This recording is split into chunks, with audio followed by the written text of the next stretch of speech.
Loyalty used to matter in cruising. You stayed with one cruise line for years because they rewarded consistency, delivered value, and treated repeat guests like family.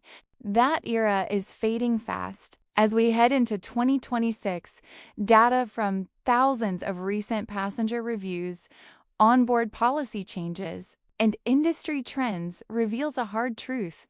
Several major cruise lines are quietly cutting value, overcrowding ships, and breaking the trust that built their brands. Today on Cruisify, we're breaking down the 6 cruise lines declining the fastest, what's driving the slide, and what it means for cruisers who don't want to waste their money or vacation time. Subscribe to Cruisify for honest cruise insights before you book, not after you regret it.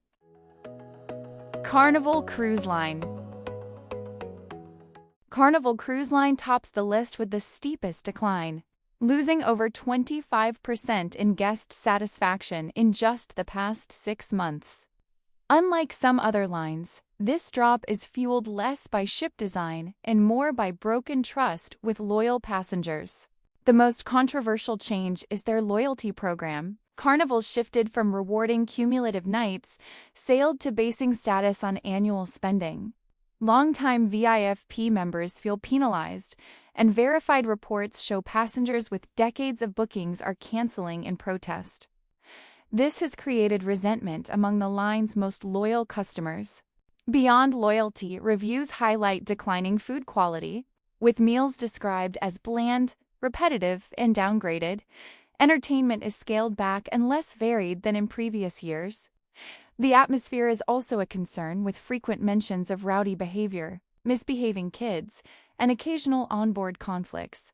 Older ships and Carnival's 29-ship fleet are dragging scores down, described as worn and dated. Newer vessels still receive positive feedback, but the overall experience is inconsistent. Cruisify Insight. Carnival still offers fun and affordability, but long-term loyal cruisers now feel undervalued, making this once trusted brand the biggest disappointment of 2026. Disney Cruise Line. Disney Cruise Line lands at number 2 with a staggering drop of nearly 25%, one of the largest declines in the industry. For decades, Disney was seen as untouchable, the gold standard of family cruising. Now, the data shows growing dissatisfaction. The main complaint? Value for money. First-time cruisers report paying premium prices and leaving disappointed. Meals are described as bland, cold, or poorly presented. A notable decline from Disney's once exceptional dining standards. Crowding is another rising concern. Newer ships, especially the Disney Treasure, carry more passengers than older vessels, creating congested dining rooms, busy lounges, and packed decks. Even loyal fans note that the once spacious, magical experience feels compromised. Perception of nickel-and-diming is also impacting reviews. Even if fees haven't technically risen, paying already high fares makes any additional charge feel excessive, adding to frustration. Crew service and Disney's family-friendly focus remain strong. Staff are praised for professionalism and friendliness, but the magic isn't shining as brightly as it used to. Cruisify Insight. Disney still delivers a unique family experience, but at today's prices, guests are questioning if it's truly worth it. Norwegian Cruise Line. Norwegian Cruise Line takes the 3rd spot with a decline of over 20%. And unlike some others on this list, this drop didn't come out of nowhere. Over the past few years, Norwegian has rolled out a series of cost-cutting changes that loyal guests are finally pushing back against.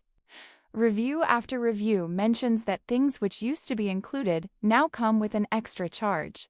Norwegian now charges for additional entrees in the main dining room, limits specialty dining flexibility, and has reduced cabin service. Printed daily programs are no longer automatically delivered, and even small personal touches, like door decorations, are restricted. Dining feedback has also worsened. Menus are smaller, food quality is inconsistent, and specialty dining prices continue to rise. Entertainment, once a major strength, is now described as less exciting after the removal of several big-name productions. The fleet itself is another issue. Older ships are increasingly described as tired and outdated. While the newer Prima-class ships divide opinion with layouts, many longtime guests find crowded and confusing. Even solo travelers, once Norwegian's most loyal audience, are walking away as studio cabins shrink and pricing becomes less favorable. Cruisify insight. Norwegian hasn't lost its identity. It's priced and cut its way out of loyalty. Royal Caribbean. Royal Caribbean ranking at number 4 is a genuine shock. Guest ratings are down more than 16%, a major drop for a brand long seen as the industry leader. Royal is famous for innovation. Megaships, headline entertainment, surf simulators, ice shows. No line delivers spectacle at this scale. But that same scale is now working against the experience. The fleet is increasingly split. Older ships are receiving growing criticism for feeling worn, outdated, and neglected. Many cruisers believe the company's focus and investment is aimed almost entirely at launching new ships, while existing vessels fall behind. Even the newest ships aren't immune. Icon-class ships impress visually, but reviews are being dragged down by overcrowding. These vessels regularly sail well above double occupancy, meaning every spare bed is filled. Public areas, dining venues, and lounges weren't designed for that many people. Food complaints are rising as well. Menus are described as repetitive, meals as mass-produced, and portion sizes as quietly shrinking. Guests also report increasing frustration with extra charges and constant upselling. Cruisify insight. Royal Caribbean still delivers big entertainment, but crowding and cost-cutting are slowly eroding the value that once set it apart. MSC Cruises. MSC Cruises lands at number 5 with a decline of around 14%. But the bigger issue is that guest satisfaction was already near the bottom of the industry before the drop. There's no debate about MSC's ships. Newer vessels like World Europa and Seashore are visually stunning, with modern design and impressive architecture that often exceed expectations. The problem begins once the cruise experience actually starts. Passenger reviews frequently describe onboard operations as chaotic. Long lines, poor crowd flow, and general disorganization appear repeatedly. A major driver of this is overcrowding. MSC heavily promotes kids sail-free offers, which means ships often sail far beyond double occupancy, pushing public spaces past their limits. Dining is another consistent complaint. Guests describe food as uneven, lukewarm, or downgraded compared to expectations. One meal may be fine, the next disappointing, creating an unpredictable experience. Service quality also varies widely.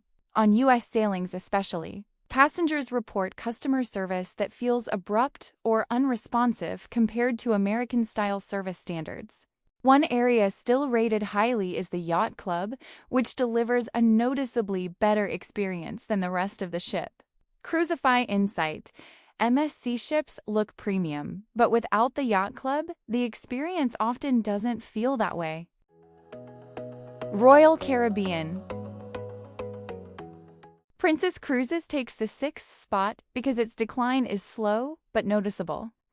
Guest satisfaction has dropped by roughly 10%, marking the lowest ratings the brand has seen in years. The main issue isn't a single failure. It's confusion about what Princess is trying to be. Many longtime cruisers point to the older ships first. These vessels are increasingly described as dated and worn, with frequent calls for major refurbishments or retirement. They're dragging down the overall experience and weakening Princess's premium reputation. But the newer ships aren't solving the problem either. Ships like Sun Princess and Star Princess are much larger than what traditional Princess guests are used to. While visually impressive, many loyal cruisers say the layout feels impersonal, and the design no longer reflects the classic Princess elegance that once defined the brand. Food quality has become inconsistent. Some sailings deliver solid meals, while others feature repetitive menus and underwhelming flavors. Service remains friendly, but crews are clearly stretched thinner as ship sizes and passenger counts grow. Even the medallion system, once a strong selling point, now receives mixed feedback due to reliability issues. Cruisify insight. Princess isn't collapsing, but long-time loyal cruisers are starting to feel left behind.